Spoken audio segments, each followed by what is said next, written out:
मार्चपासून उन्हाचा तडाखा वाढत जातो. रणरणत ऊन, प्रचंड घाम, सतत लागणारी तहान यामुळे सगळेजण बेजार होतात. शरीरात वाढणारी प्रचंड प्रमाणातली उष्णता यामुळे नाकाचा घोळणा फुटणे, लघवीतून रक्त जाणे, शौचाला आग होणे किंवा त्यातून रक्तस्राव होणे, हातापायांच्या तळव्यांची आग होणे, डोळ्यांची आग होणे, चक्कर येणे यांसारखी लक्षणं दिसून येतात. हे सर्व त्रास टाळण्यासाठी आहार हा सकस असला पाहिजे.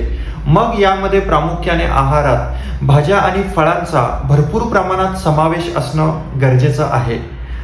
तिखट, मसालेदार आणि तळलेले चरबीयुक्त पदार्थ हे पूर्णपणे टाळता यावेत. या दिवसांमध्ये प्रचंड प्रमाणात उकडत असतं. सतत पाणी पिणं किंवा मग काहीतरी थंड प्यावंसं वाटतं. आपलं हे शरीर मूळतः 70% पाण्याने बनलेलं आहे. प्रचंड प्रमाणात या काळात जो घाम आलेला असतो त्यामुळं किंवा मग कोरड्या हवेमध्ये घाम अजिबात किंवा पुरेशा प्रमाणात न आल्यामुळं शरीरात प्रचंड प्रमाणात दाह उत्पन्न होत असतो.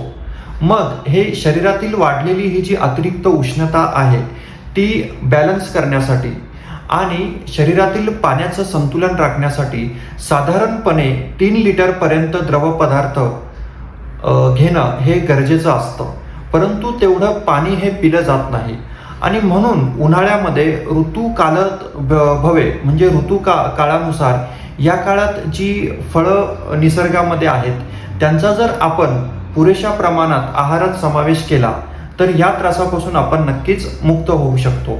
मग ही फळं कोणत्या स्वरूपातील असावीत? तर सर्वप्रथम कैरी समोर आली की ती खाण्याचा मोह आपल्याला टाळता येत नाही. परंतु आपण विशेषतः ज्या पद्धतीने कैरी खातो त्यामध्ये मीठ, मसाला किंवा मग फक्त लोणच्याच्या स्वरूपात असं या स्वरूपात खाल्ली जाणारी जी कैरी आहे तर त्यामुळे पित्त वाढणं, उष्णता वाढणं म्हणजे उलट पक्षी फायदा होण्यापेक्षा त्रास होऊ शकतो. पण जर ती आपण चांगल्या प्रकारे खाल्ली तर कैरीमध्ये खूप महत्त्वाचे असे गुणधर्म आहेत. सर्वप्रथम असं आहे की आंब्यापेक्षाही जास्त व्हिटॅमिन सी कैरीमध्ये आहे, ज्यामुळे रोगप्रतिकार शक्ती ही खूप चांगल्या प्रकारे राहते. असणारं व्हिटॅमिन के जे आहे त्यामुळे आपण पाहिलं की उन्हाळ्यामध्ये जो रक्तस्राव होतो तो सर्व टाळण्यासाठी व्हिटॅमिन केचा उपयोग होतो. कैरीमध्ये सोडियम आणि पोटॅशियम यांसारखी जी खनिजे आहेत की त्यामुळं शरीरात पाणी धरून ठेवण्याची क्षमता राहते, म्हणजेच हायड्रेशन मेंटेन राहतं. तसंच घामावाटे जे क्षार निघून गेलेले असतात तर त्याची भरपाई कैरीमुळे होऊन जाते. कैरीमध्ये मॅग्नेशियम सुद्धा आहे ज्यामुळे पायांमध्ये गोळे येणं, शरीरामध्ये जो प्रचंड प्रमाणात थकवा उन्हामध्ये येतो तर तो पूर्णपणे यामुळे टाळता येतो. पण ही कैरी मग आपण कशा पद्धतीने खाऊ शकतो? तर आपल्याला माहिती असणारं कैरीचं पन्ह की ज्याला वसंत पेय असं म्हटलं जातं ते आपण नित्यनियमित घेऊ शकता. तसेच कैरीचे कढी, कायरस, चुंदा असे अनेक पदार्थ बनतात की जे आपण आहारात समाविष्ट करू शकता. त्यानंतर दुसरं महत्त्वाचं फळ म्हणजे आंबा. आंब्यामध्ये व्हिटॅमिन ए जे आहे की जे डोळ्यांसाठी आणि त्वचेसाठी खूप महत्त्वाचं असं आहे. आंब्यामध्ये असणारं व्हिटॅमिन ए जे आहे त्यामुळं फुफ्फुसांचा कर्करोग तसंच तोंडाचा कर्करोग याला प्रतिबंध घालण्याची क्षमता यामध्ये असते. व्हिटॅमिन सी की जे रोगप्रतिकार शक्ती वाढवण्यासाठी महत्त्वाचं आहे ते सुद्धा आंब्यात आहे. व्हिटॅमिन B6 आंब्यामध्ये आहे. व्हिटॅमिन B6 हे रक्तातील होमोसिस्टीन हा जो द्रव पदार्थ आहे तो नियंत्रणात ठेवण्यासाठी मदत करत असतं. आणि मग आंब्यामधून व्हिटॅमिन B6 चांगलं भेटलं की होमोसिस्टीनची जी मात्रा आहे ती नियंत्रणात राहिल्यामुळे हृदयविकार टाळता येतात. आंब्यामध्ये पोटॅशियम आहे की ज्यामुळे रक्तदाब नियंत्रणात राहतो. तसंच तांब आहे म्हणजेच कॉपर आहे की जे लाल रक्तपेशींची निर्मिती वाढवण्यासाठी मदत करतं. पेक्टिन हे सोल्युबल फायबर आंब्यामध्ये आहे की ज्यामुळे रक्तातील LDL लो डेन्सिटी लिपोप्रोटीन ही मात्रा जी आहे ती कमी होण्यासाठी मदत होत असते. कैरी किंवा मग आंबा खात असताना त्याच्या चिकाची ॲलर्जी होऊ नये म्हणून तो खाण्यापूर्वी 2 तास कमीत कमी पाण्यामध्ये बुडवून ठेवणं अपेक्षित आहे. आंब्याचं सुद्धा आपल्याला माहिती असलेला आंबारस, त्या व्यतिरिक्तही आंब्याचे सांदण, साटे, वड्या या स्वरूपात आपण तो सेवन करू शकता. कॅलरीज मात्र आंब्यामधून जास्त जाणार आहेत, म्हणून अतिप्रमाणात खाणं हे चुकीचं राहील. साधारण एक मध्यम आकाराचा आंबा आपण दररोजच्या जेवणामध्ये समाविष्ट करू शकता. आंबारस खात असताना त्यामध्ये साखर घालता कामा नये. त्यानंतर तिसरं महत्त्वाचं जे फळ आहे ते म्हणजे कोकम. कोकममध्ये व्हिटॅमिन सी जे आहे की जे कैरीपेक्षाही जास्त, म्हणजे बहुधा सर्व फळांमध्ये कोकममध्ये व्हिटॅमिन सी हे अधिक प्रमाणात आहे. रोगप्रतिकार शक्ती उत्तम राहण्यासाठी मदत होईल. या व्यतिरिक्त मॅग्नीज, मॅग्नेशियम, सोडियम यांसारखी महत्त्वाची खनिजे कोकममध्ये आहेत. तसंच यामध्ये असणारे जे फायबर्स आहे की त्यामुळे ते सारक म्हणजेच बद्धकोष्ठतेचा जो त्रास आहे तो पूर्णपणे कोकम आहारात सेवन असतील तर त्यामुळे तो कमी होईल. तसंच कोकमचं सरबत साखर न घालता दिलेलं ते मधुमेही व्यक्तींसाठी सुद्धा खूप फायदेशीर असं आहे. कोकमची ताजी फळे म्हणजेच की ज्यांना रातांबे असं म्हटलं जातं, तर त्याचा जो गर आहे तो काढून साध्या पाण्यामध्ये सुद्धा घालून ते सरबताप्रमाणे आपल्याला सेवन करता येऊ शकतं. कोकम हे उत्तम पित्तशामक असल्यामुळे उन्हाळ्यामध्ये जी वाढलेली उष्णता असते ती कमी करून पित्त जे आहे ते बॅलन्समध्ये ठेवण्यासाठी कोकम खूप उपयुक्त असं आहे. उन्हाळ्यातील अजून एक सुमधुर फळ म्हणजे फणस. फणसामध्ये सुक्रोज, फ्रक्टोज ही शुगर आहे, मात्र त्यामध्ये फायबर सुद्धा खूप प्रमाणात असल्यामुळं सारक म्हणून त्याचा एक उत्तम उपयोग होतो. व्हिटॅमिन सी त्यामध्ये आहे की जे रोगप्रतिकार शक्ती उत्तम ठेवण्यासाठी मदत करत असतं. मॅग्नीज, मॅग्नेशियम, सोडियम, लोह यांसारखी खनिजे फणसामध्ये आहेत. फणसाच्या बिया, ज्याला आठळ्या म्हटलं जातं, त्यामध्ये कार्बोहायड्रेट्स आणि प्रोटीन्स हे खूप विपुल प्रमाणात आहेत. त्या भाजून किंवा उकडून खाता येतात.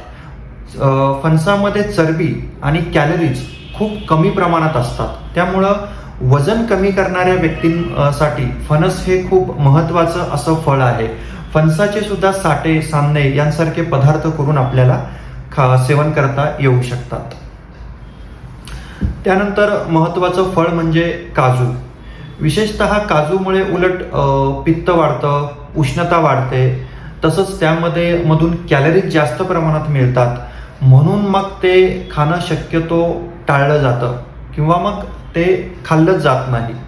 मात्र एक चांगला भाग पाहायचा ठरवलं तर काजूमध्ये जी चरबी आहे ती मोनो अनसॅच्युरेटेड फॅटी ॲसिड्स या स्वरूपातील असल्यामुळं ते रक्तातील जे वाईट कोलेस्टेरॉल आहे, हलके कोलेस्टेरॉल, लो डेन्सिटी लिपोप्रोटीन, ते कमी करण्यास मदत करत असतं.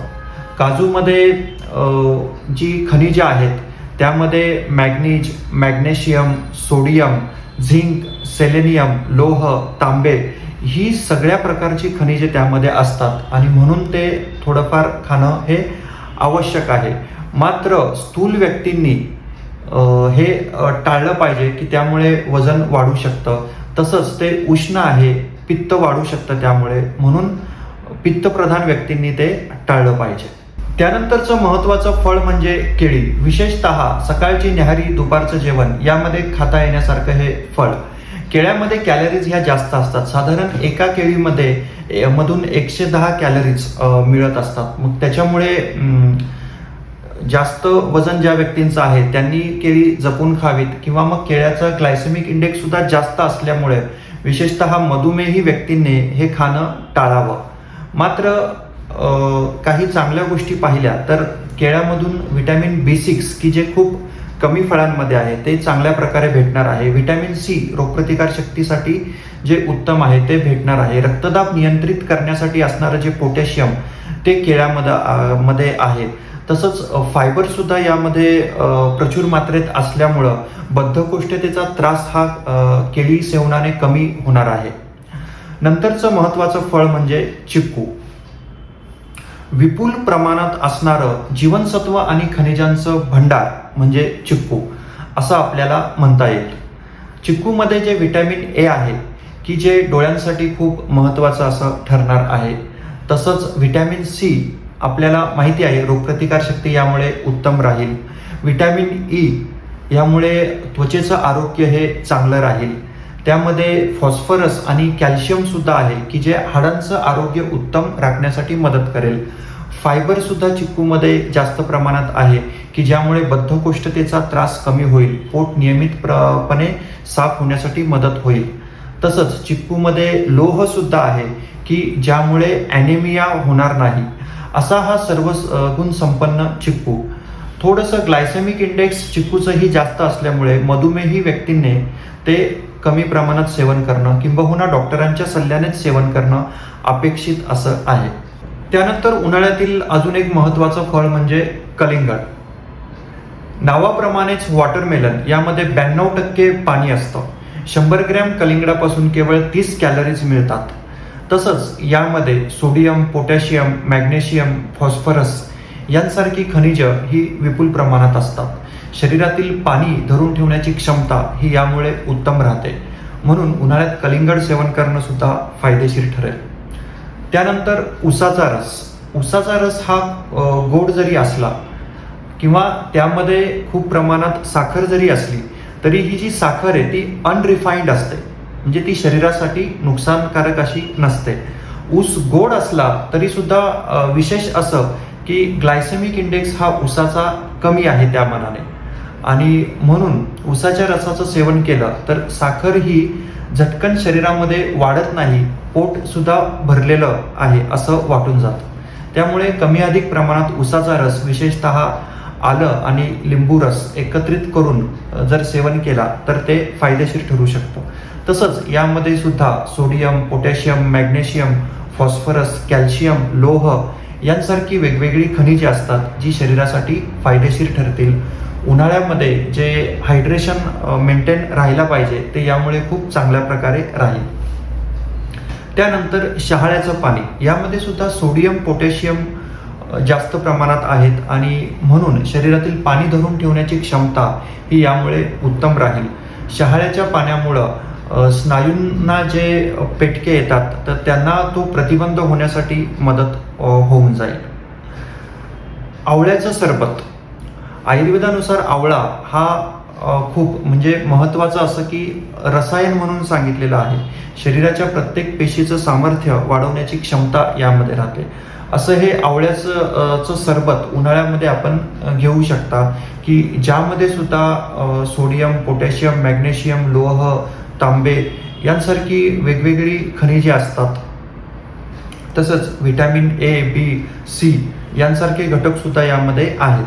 सरबत यामध्ये काकडी, पुदिन्याची पाने, सैंधव मीठ, थोडीशी मिरपूड, खडीसाखर आणि लिंबाचा रस पाण्याबरोबर हे सगळं एकत्रित वाटून गाळून घेतात.